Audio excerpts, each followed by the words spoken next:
परसेंटेजटा जदि 50% अच्छी संध्या 5टा बेलू ता आर दिन हठात देखला 70-80% तीन प्रसंग को लेकर विजु जनता दल गोटे हाई पावर्ड डेलीगेशन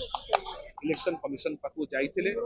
दलर सभापति श्री नवीन पट्टनायक महोदय नेतृत्व निर्देश ही जाइथिले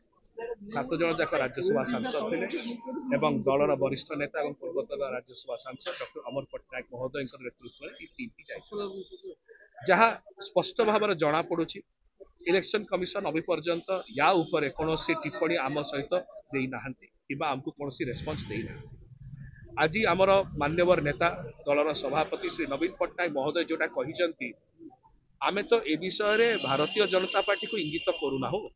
ताले भारतीय जनता पार्टी एते स्पर्शकातर कहीं सो एथर जना पड़ुछि कि भारतीय जनता पार्टी मध्य छनका पशिलानी जेतेबेले बिजु जनता दल डाटा सहित जदि आप देखिए पाखापाखि 150-200 पेज डाटा आम देचु इलेक्शन कमिशन को एवं इलेक्शन कमिशन मध्य स्वीकार कले कि जेतेबेले भी बिजु जनता दल आसे सेतेबेले इलेक्शन कमिशन पाखकू से माने data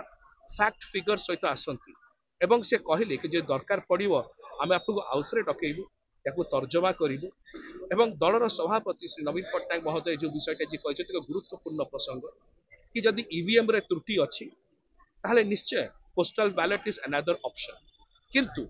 at the moment we are not jumping to it आमे अभी आशा करूछु जो आमे डिटेल्स देइछु इलेक्शन कमिशन को इलेक्शन कमिशन ताको नेकरी तदारक करी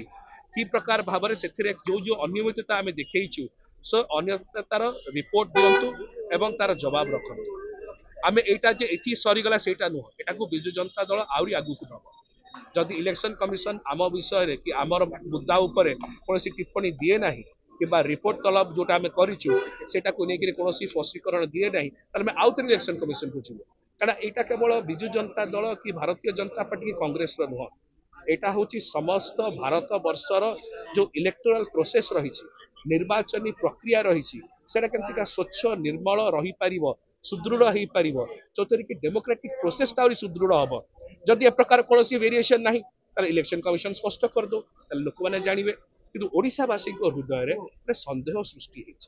ओडिशावासी हृदय अच्छी ए वेरिएशन कहीं आसुची तो सेटा जो आप देखिए जो इलेक्शन कमिशन दिल्ली रे आमे जो भेटी प्रेस मीट हो किंबा एठी दलर वरिष्ठ नेता डॉक्टर अरुण कुमार साहू एवं पूर्वतन मान्यवर सांसद श्रीमती सेठी करथिले प्रेस मीट गोटे जिनस स्पष्ट ओडिशावासी जानिया चाहते उत्तर एवं आम आशा करुचु इलेक्शन कमिशन स्पष्टता सहित करेंगे स्वच्छता सहित देवे एवं जदि न दियंती आगु को कार्यपंथा जहां आम दलर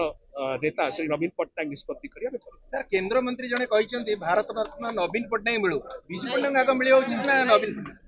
देखंतु कथा होची भारतीय जनता पार्टी ताकर को मंत्री केतेबेले कोन कहउचंती तार किसी ग्यारंटी नै जेतेबेले बिजू बाबू को भारत रत्न विषय रे बारंबार आमे संसद रे दाबी करिचु से विषय रे भारतीय जनता पार्टी नीरव अपर पक्षरे ताकर जने वरिष्ठ नेता गतकाली ताकर सांसद कहउचंती नवीन बाबू को पाए आमर तो विश्वास होची एवं ओडिशावासी रे विश्वास उभय बिजू बाबू एवं नवीन बाबू भारत रत्न ठू यथेष्ट ऊपर जे भारत रत्न जे केवल गोटिए मापकाठी तांकर दक्षता पाई सेटा नुह किंतु दुर्भाग्यर विषय होची जो माने आज नवीन बाबू को पाई भारत रत्न कहउचंती से बिजू बाबू केमती भूली गले एटा ओडिशावासी निश्चित तांको उल्टा प्रश्न करूचंती देखो कथा होची एठी भारतीय जनता पार्टी रो नेता मानक मध्य ही तारतम्य नुह आपण जदि देखिबे धान किना बिका को नै करी एठी मान्यवर केंद्र मंत्री कहउचंती ठीक भारे धान किना बिका होनी साडे सेपटे राजस्व मंत्री कहउचंती किना बिका ठीक चलती इतर गोटाए जिनस स्पष्ट भारतीय जनता पार्टी नेतृमंडली निजे विव्रत अच्छा धन्यवाद।